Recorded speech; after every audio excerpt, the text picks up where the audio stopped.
Hola, ¿cómo están? Bueno, ya transitando casi la mitad del curso, en esta tercera clase les propongo entonces comenzar a, a ver, o vamos a ver, de qué se tratan los portafolios escolares. Va a ser también un instrumento o una herramienta muy importante para incluir en nuestro ecosistema. Vamos a ver de qué se tratan los portafolios del docente y también los portafolios del alumno. Estos portafolios, estamos pensando en este ecosistema, lo estamos pensando en el marco, el proceso de enseñanza y de aprendizaje se sostiene en la escuela, pero también se desarrolla en diferentes ámbitos. Por un lado se puede desarrollar en la casa, se puede desarrollar en la escuela y también se puede desarrollar a través de un ecosistema virtual, como es este momento. Los tres ámbitos están interaccionando, dialogando, proponiéndose uno con otro. El aprendizaje se está produciendo. Claro que se está produciendo aprendizaje. Tan rico como el aprendizaje que se da en la presencialidad.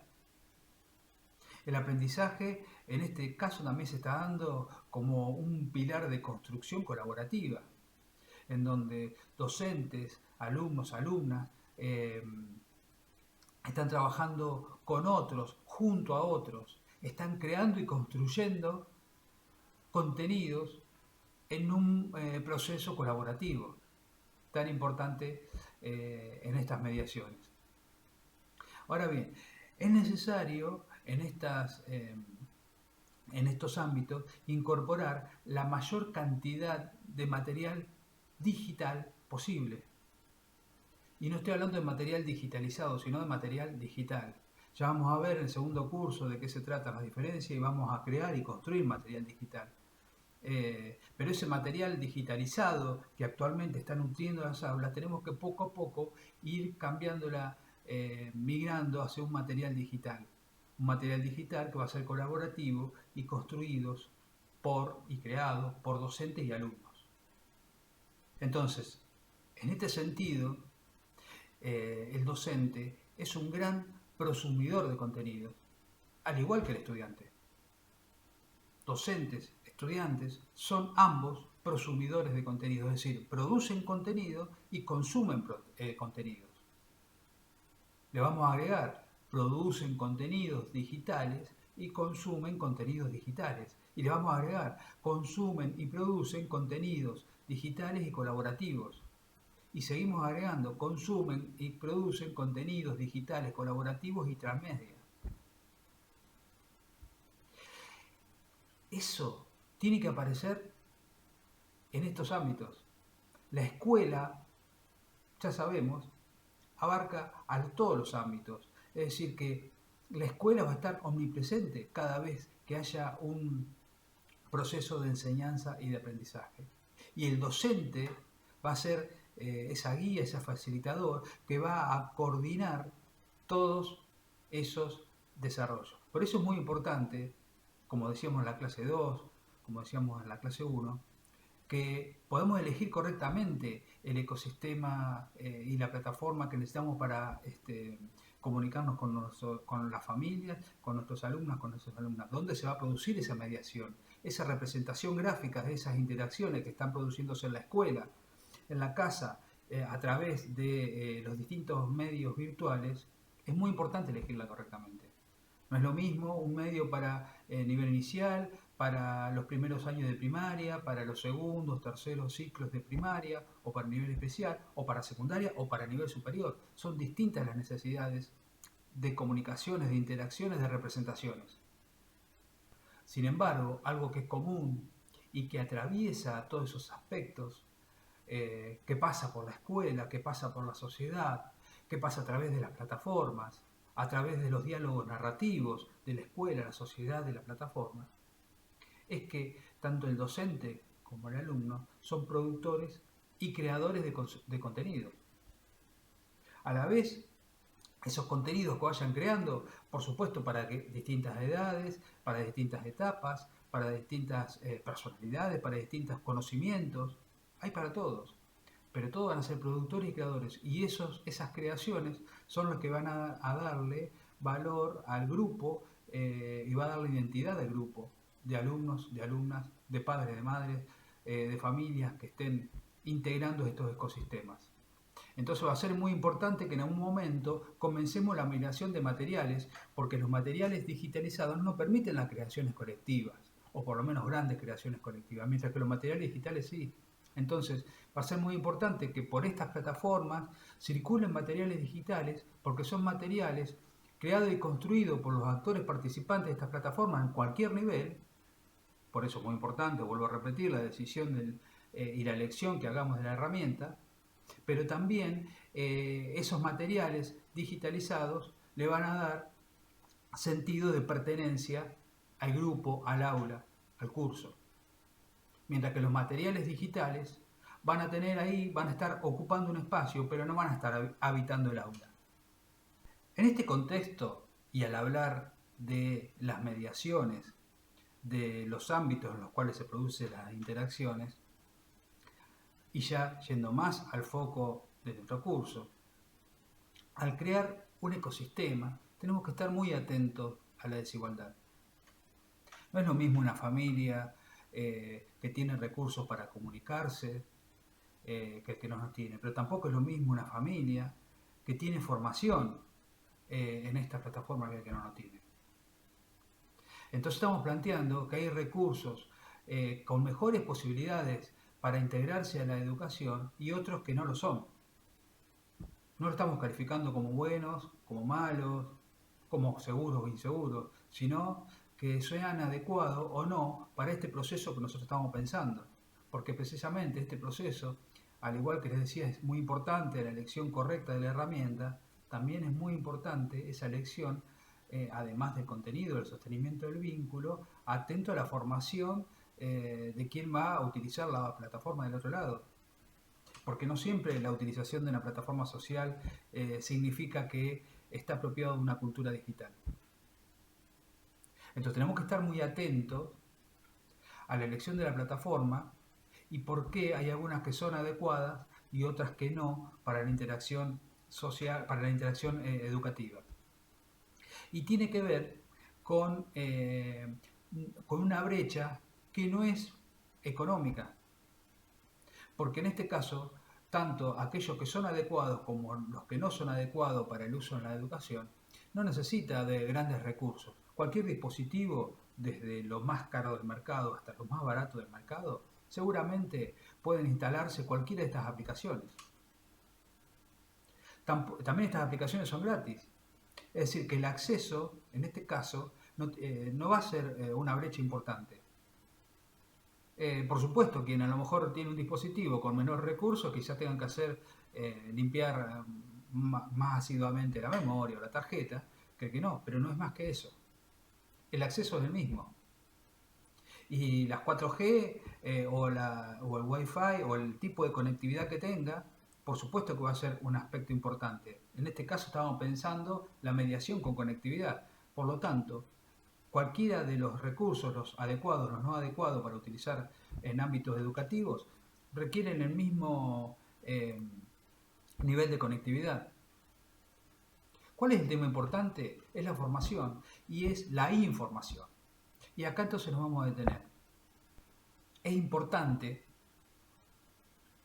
pensar este proceso en el cual no solamente estamos acompañando y sosteniendo el vínculo de nuestros alumnos, de nuestras alumnas, sino que también estamos formando a los alumnos o a las alumnas, o estamos guiando ese proceso de formación, pero también a las familias, sobre todo respecto a la privacidad. No es lo mismo la seguridad de los archivos que la privacidad de los datos. Son dos cosas distintas. Si bien muchas veces se las asocia, son dos cosas distintas. Entonces, una de las grandes diferencias va a ser esa, respecto a la privacidad de los datos. Las plataformas, ambas pueden ser igualmente seguras o inseguras. Técnicamente tienen algunas cuestiones de cifrado de archivos y nada más. Digamos, básicamente no son inseguras, pero eso no quiere decir que hackeen las empresas una u otra y los archivos terminen siendo inseguros. De todas formas, archivos sensibles no van a encontrar. Ahora sí, hay plataformas que recogen información sensible de mis comportamientos, del comportamiento de los alumnos, y hay plataformas que no. Entonces es muy importante porque ya no estamos solamente pensando en el comportamiento o que estamos navegando y viendo para comprar un par de zapatillas, sino que están viendo los datos sensibles respecto a la ubicación geográfica, datos sensibles respecto a el comportamiento de nuestros hijos, de nuestros alumnos y alumnas, de los docentes, de la escuela. La seguridad acá es para otro, digamos, para otro curso. Es amplísimo el tema de la seguridad informática. Yo me quiero centrar en la privacidad de los datos. Las plataformas de uso social, como estamos viendo, que todos conocemos, que todos manejamos, sabemos que recogen datos de la privacidad, porque cuando establecemos y aceptamos los convenios, los contratos que nos proponen al principio, estamos, en definitiva, estamos dejando esa privacidad de lado. Ahora, hay otras plataformas que no quiere decir que no recojan todo nuestro comportamiento, pero sí que el nivel de resguardo es mayor porque precisamente se utiliza en ámbitos educativos. Son más asiduamente utilizadas en ámbitos educativos unas que otras. Incluso cuando hablamos de Telegram es muy utilizado en ámbitos gubernamentales. Por una cuestión de que es libre, que tiene distintos cifrados. Eso hace sí a la seguridad. A nosotros nos está interesando la privacidad. Entonces, ¿por qué decimos que es necesario también formar en esto? Porque no es justo que nosotros le propongamos una herramienta social, de uso social, porque necesita comunicarse con la escuela, las familias necesitan comunicarse con la escuela, con los y las docentes, pero paguen el costo de entregar su privacidad, de abrir su privacidad, de entregar todos sus datos. No es justo. Entonces, para eso tenemos que hacer una elección adecuada. Tanto pensar en la formación, pero también en la información. Tenemos que tener a resguardo la privacidad y los datos de las familias, de los alumnos, de la escuela y de nosotros docentes. Después en nuestra vida social podemos hacer lo que queremos y la familia podrá hacer lo que quieran. Pero en nuestra vida académica, en la escuela, como docentes, tenemos que atender a esta cuestión. Por eso es que hay herramientas ideales para cada contexto. Ahora bien, todos estos aspectos que estuvimos viendo y hablando necesitamos comenzar a curarlos. Es decir, comenzamos a pensar un proceso en que todos esos recursos que van creando, construyendo docentes y alumnos tengan que alojarse en algún lugar digital. Se llaman portafolios, donde se alojan esos recursos. Estos portafolios, o e-portafolios, porque son en realidad portafolios electrónicos, usualmente, y van a encontrar mucho material, mucha bibliografía en la web, pero usualmente se refiere a una estrategia de evaluación. Nosotros no lo vamos a tomar por ese lado. Nosotros lo vamos a tomar como, lo vamos a pensar como una herramienta de acompañamiento, como una herramienta de interacción colaborativa, como una herramienta de almacenar evidencias, documentos. Entonces, cada año, para toda la escuela, para cada grado, podemos comenzar otro o tener otro espacio de interacción, de creación de contenidos. Esto va a ser sumamente rico, sobre todo para los pibes, para las pibas, van a ver que les va a gustar crear ese contenido y tener lugar donde mostrarlo, donde guardarlo, donde utilizarlo más adelante.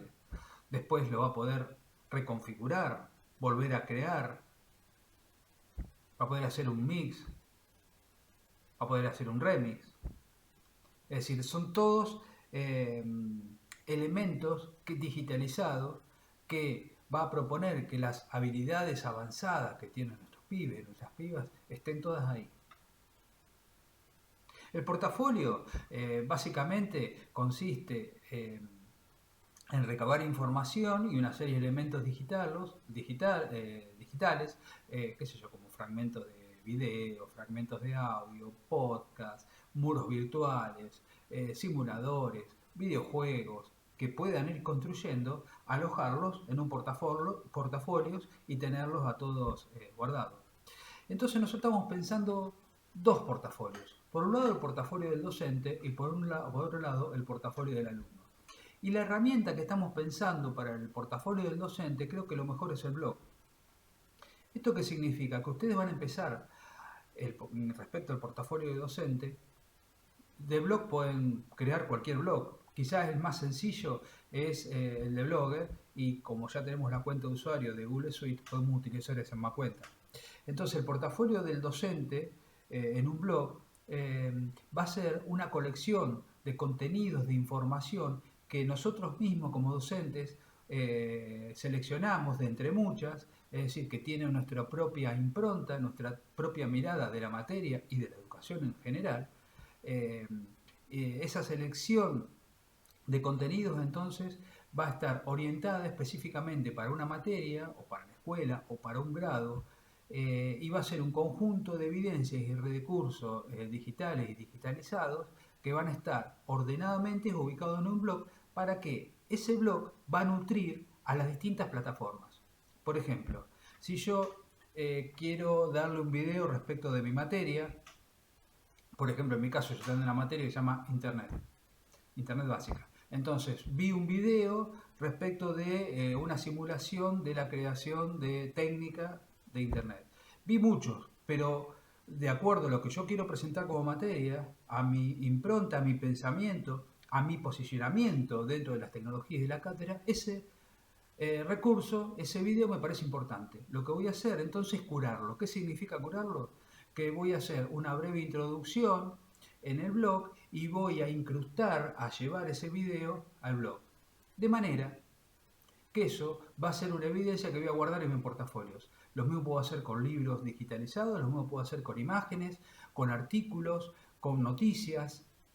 Digamos, voy a empezar a tomar elementos que hay en la web, muchísimos elementos que hay, y a ordenarlos sistemáticamente en mi portafolio. A la vez, cuando yo necesite viralizar ese contenido, cuando yo necesite o quiera hacer una actividad a partir de ese video, no tengo que ir a buscarlo a la web y acordarme cómo lo busqué. Voy a mis portafolios, en este caso a mi blog, y lo voy a pasar por Telegram, o lo voy a pasar por el aula virtual de Google Classroom, o lo voy a pasar por Edmodo, o lo voy a pasar el link por donde sea, o voy a pasar el video, la URL así se llama, o el link del video, por la plataforma que haya elegido. Ahora, no van a ir, yo no voy a a tener que buscar constantemente en la web ese contenido, porque ya lo voy a tener curado. Ese va a ser mi portafolio. Y a la vez también proponemos un portafolio para el alumno y para las familias. En este caso, vamos a hacerlo en una herramienta que se llama Padlet. El Padlet tiene muchísimas aplicaciones, muchísimas. Se puede usar, la más común es la del muro virtual. ¿Y por qué va a ser importante esta herramienta como portafolio para los alumnos? Porque, por ejemplo, podemos proponer en Telegram que hagan una actividad determinada y que esa actividad cada alumno la cuelgue en su Padlet. O bien que me la envíe a mí y yo la cuelgo en un Padlet del grupo. Pero también puede suceder que a lo mejor hoy un alumno o una alumna quiera compartir una foto de su vida personal porque hace mucho nos extrañamos y tenemos ganas de vernos, y decimos, bueno, creamos un Padlet a modo de encuentro, un Padlet de recreo, un Padlet de convivencia, un Padlet de nos extrañamos, y ahí colgamos las fotos de cada uno de nuestros alumnos haciendo algo, o cada uno enviará la foto que quiera, o bien un escrito o un dibujo. A lo mejor pueden hacer un dibujo y lo podemos colgar ahí. Y ese Padlet también va a ser un portafolio de evidencias. También va a ser un portafolio en donde van a estar las evidencias de lo que están aprendiendo, porque en una actividad lo van a colgar ahí, y también van a estar las evidencias de nuestro acompañamiento. Va a estar la evidencia de que necesitamos ese vínculo. Necesitamos abrazarlos, a los pibes, estar con ellos en la escuela. El Padlet va a intentar ser ese portafolio de evidencia del alumno, de la alumna, que va a estar en estrecha relación, interacción con la escuela. La escuela, a partir de diversos ámbitos, nos va a contener a todos y a todas. Entonces, es muy importante que estos portafolios no vayamos dando las consignas a la deriva, sino que estén en el marco de nuestro EVA, sino que estén pensadas con una mediación pedagógica y de acompañamiento y sostenimiento del vínculo. No podemos empezar a proponer, porque tenemos el portafolio, proponer diversas actividades si no tiene una coherencia didáctica y pedagógica.